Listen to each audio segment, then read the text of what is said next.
अस्सलामु अलैकुम वरहमतुल्लाहि वबरकातहू। दोस्तों, मैं आपका भाई सर्च इस्लाम आप सबका स्वागत करता हूं हमारे इस चैनल पर, जहां हम आपको सुनाते हैं वो किस्से जो दिल को हिला दें, ईमान को मजबूत करें और हमें सिखाएं कि अल्लाह ताला के सामने कोई ताकत टिक नहीं सकती। आज की हदीस इस्लाम के एक अजीम पैगंबर हजरत मूसा अलैहिस्सलाम और दुनिया के सबसे घमंडी बादशाह फिरौन की है। ये हदीस है तकब्बुर यानी घमंड, ईमान और सब्र की। तो आइए शुरू करते हैं ये रूहानी सफर। डॉक्टर बिस्मिल्लाह हिर्रहमान निर्रहीम। फिरौन कोई एक नाम नहीं था।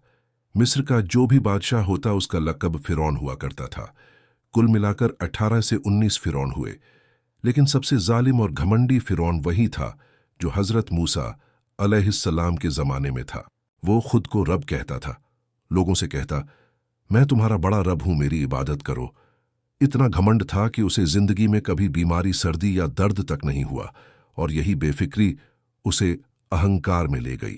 एक रात उसने ख्वाब देखा, आसमान से एक तारा टूटा और उसके महल पर गिरा, जिससे आग लग गई।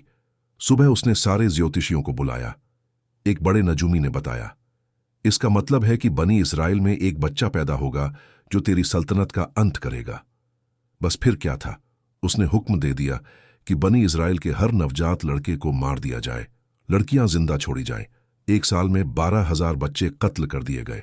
उसी साल जब कत्ल का हुक्म था, हजरत मूसा अलैहिस्सलाम पैदा हुए।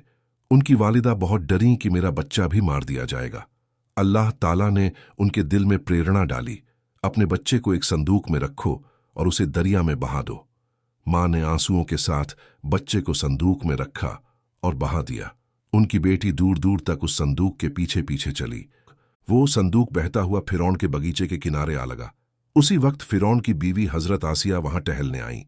उन्होंने संदूक खुलवाया। अंदर एक बेहद खूबसूरत बच्चा था। हजरत आसिया को औलाद नहीं थी। उन्होंने कहा, इस बच्चे को मत मारो, मैं इसे अपना बेटा बनाऊंगी। फिरौन पहले झिझका, लेकिन बीवी के कहने पर मान गया, और इस तरह हजरत मूसा अलैहिस्सलाम की परवरिश फिरौन के घर में शुरू हुई। जब बच्चे को दूध पिलाने की बारी आई, कोई भी औरत उन्हें दूध नहीं पिला पाई। तब उनकी बहन ने कहा, मैं एक ऐसी औरत को जानती हूं जिसका दूध हर बच्चा पी लेता है। वो अपनी ही मां को लेकर आई। जब मां ने बच्चे को सीने से लगाया तो मूसा अलैहिस्सलाम ने तुरंत दूध पी लिया। इस तरह अल्लाह ने बच्चे को मां की गोद फिर से लौटा दी, वो भी फिरौन के महल में उजरत लेकर। जब मूसा अलैहिस्सलाम छोटे थे, एक दिन खेलते खेलते उन्होंने फिरौन की दाढ़ी पकड़कर उसके मुंह पर थप्पड़ मार दिया। फिरौन गुस्से से बोला, यह बच्चा वही है जो मेरी सल्तनत को खत्म करेगा। बीवी आसिया ने कहा, बच्चा मासूम है, इसकी समझ परख लो। एक बर्तन में अंगारे और दूसरे में फूल रखे गए। अगर बच्चा समझदार हुआ तो फूल उठाएगा। हजरत जिब्राइल अलैहिस्सलाम उस वक्त नाजिल हुए और मूसा अलैहिस्सलाम का हाथ पकड़कर अंगारे की तरफ मोड़ दिया। मूसा अलैहिस्सलाम ने कोयला उठाकर मुंह में रख लिया। जुबान जल गई। उसी का असर जिंदगी भर रहा, और यही वजह थी कि हजरत मूसा अलैहिस्सलाम तुतलाकर बोलते थे। जवानी में हजरत मूसा अलैहिस्सलाम को मालूम हुआ कि वो बनी इसराइल के हैं। एक दिन उन्होंने देखा कि एक बनी इसराइली और एक मिस्री झगड़ रहे हैं। उन्होंने झगड़ा छुड़ाने की कोशिश की, लेकिन मिस्री पर एक मुक्का पड़ा और वो मर गया। मूसा अलैहिस्सलाम घबरा गए। ऐ अल्लाह, मैंने नादानी में गुनाह किया। उन्होंने तौबा की और अल्लाह ने माफ कर दिया। अगले दिन वही बनी इसराइली फिर झगड़ा कर रहा था। जब मूसा अलैहिस्सलाम उसकी तरफ बढ़े, वो चिल्लाने लगा, क्या मुझे भी मार दोगे जैसे कल वाले को मारा? यही बात फिरौन के लोगों तक पहुंच गई। अब हुक्म हुआ, मूसा को गिरफ्तार करो। एक नेक आदमी दौड़ता हुआ आया और बोला, मूसा, यहां से निकल जाओ, वो तुम्हारे कत्ल का फैसला कर चुके हैं।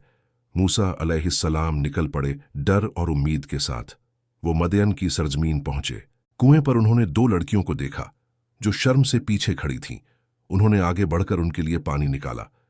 लड़कियां अपने पिता हजरत शोएब अलैहिस्सलाम के पास गईं और सब बताया। शोएब अलैहिस्सलाम ने मूसा अलैहिस्सलाम को बुलाया और कहा, तुम नेक इंसान लगते हो, हमारे साथ रहो। उन्होंने अपनी बेटी हजरत सफूरा का निकाह मूसा अलैहिस्सलाम से किया और कहा, बदले में 8 साल तक हमारे बाग की देखभाल करना। मूसा अलैहिस्सलाम ने 10 साल पूरे किए और फिर अपनी बीवी के साथ मिस्र की तरफ लौटे। रास्ते में ठंड थी। मूसा अलैहिस्सलाम ने दूर एक आग देखी। वो वहां पहुंचे। वो कोई आग नहीं थी बल्कि अल्लाह का नूर था। यहीं उन्हें नबूवत अता हुई। अल्लाह ने फरमाया, ई मूसा, अब मेरे बंदों को हिदायत दो और फिरौन के पास जाओ। अल्लाह ने उन्हें 2 मोजिज़े दिए। एक लकड़ी डालो तो वो अजगर बन जाती, दूसरा हाथ निकालो तो उससे नूर निकलता। मूसा अलैहिस्सलाम दरबार में पहुंचे। कहा, मैं अल्लाह का रसूल हूं। फिरौन हंस पड़ा, तू मेरे घर में पला है और मुझे रब बताने आया है। मूसा अलैहिस्सलाम ने कहा, अल्लाह जिसने तुझे और मुझे पैदा किया उसी की इबादत कर। फिरौन ने कहा, तेरे पास क्या निशानी है? मूसा अलैहिस्सलाम ने अपना आसा फेंका, वो अजगर बन गया। फिरौन डर गया लेकिन बोला, ये जादू है, मेरे जादूगर भी ऐसा करते हैं। फिर सब जादूगर बुलाए गए। उन्होंने रस्सियां फेंकी, सब सांप बन गईं। मूसा अलैहिस्सलाम ने अपना आसा फेंका, वो सबको निगल गया। जादूगरों ने देखा तो सच्चाई समझ गए।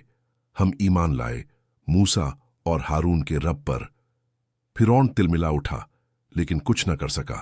जब फिरौन का जुल्म हद से बढ़ा, अल्लाह ने मूसा अलैहिस्सलाम को हुक्म दिया, अपने लोगों को लेकर निकल पड़ो। मूसा अलैहिस्सलाम अपनी कौम के साथ चले। पीछे फिरौन की फौज, आगे समंदर। मूसा अलैहिस्सलाम ने आसा मारा, समंदर फट गया। 12 सूखे रास्ते बन गए। मूसा अलैहिस्सलाम अपनी कौम को लेकर पार निकल गए। जब फिरौन और उसकी फौज अंदर दाखिल हुई, अल्लाह ने समंदर को मिला दिया। वो सब हमेशा के लिए डूब गए। फिरौन ने मरते वक्त कहा, अब मैं मूसा के रब पर ईमान लाता हूं। लेकिन अब देर हो चुकी थी। अल्लाह ने फरमाया, अब तू ईमान लाया जब तूने सारी जिंदगी तकब्बुर किया। फिरौन की लाश को समंदर ने बाहर उछाल दिया ताकि आने वाली नस्लें देख सकें कि जो खुद को रब कहे उसका अंजाम क्या होता है। दोस्तों, इस हदीस से हमें यह सीख मिलती है कि अल्लाह के सामने कोई ताकत बड़ी नहीं। घमंड करने वाले का अंजाम हमेशा तबाही होता है, और जो सब्र, ईमान और सच्चाई पर कायम रहता है, अल्लाह उसे हर मुश्किल से निकाल देता है। दोस्तों, अगर आपको यह हदीस पसंद आई तो इसे लाइक करें, शेयर करें और चैनल को सब्सक्राइब जरूर करें ताकि ऐसी और ईमान अफरोज हदीसें आप तक पहुंचती रहें। अल्लाह हमें और आपको अपनी रहमतों में शामिल करे। वस्सलामु अलैकुम वरहमतुल्लाहि वबरकातहू।